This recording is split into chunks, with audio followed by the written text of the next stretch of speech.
Hari ini kita ada menerima rawatan dari pelajar sekolah Kebangsaan Kompleks Muhammad Siput. Jadi tugasan hari ini yang kita bagi suruh buang tunah air di celah-celah ketiak ni. Tapi alhamdulillah lah, mereka dengar dengan faham dan buat dengan baik lah.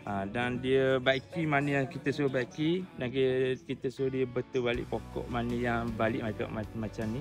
Kita suruh betul balik sebab ribut di sini, cuaca tak menentu. Jadi alhamdulillah lah, dengan hadirnya pelajar-pelajar dapat mengambil ilmu yang kita bagi ni, semoga dia buat balik tu dapat manfaat kepada orang lain pula, insya-Allah. Dan pokok ni berapa hari Dan untuk pengetahuan, pokok ni hari ni ialah hari dia 17 hari 17 hari selepas tanam. Ini keadaan pokok sekarang ni alhamdulillah dalam keadaan baik lagi lah.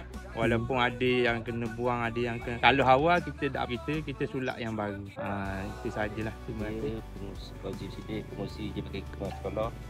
Hari ini alhamdulillah kita dapat tetamu dari sekolah menengah Kebangsaan Kompleks Muhammad Siput selama 37 orang pelajar beserta dengan 4 orang guru untuk hadir ke tapak pertanian integrasi sejati madani di Kampung Kawalik. Alhamdulillah, terima kasih pada pihak pengusaha sekolah Kompleks Muhammad Siput yang sudi hadir ke tapak pertanian sejati madani di sekolah. Semoga kehadiran mereka ini dapat banyak pelajar dapat belajar tentang sistem penanaman integrasi dan sistem pengairan air yang terkini. Saya mengharapkan agar kehadiran mereka ini banyak dapat memberi ilmu pada mereka untuk mereka menjadi petani moden untuk masa hadapan. Terima kasih dari saya. Assalamualaikum warahmatullahi wabarakatuh.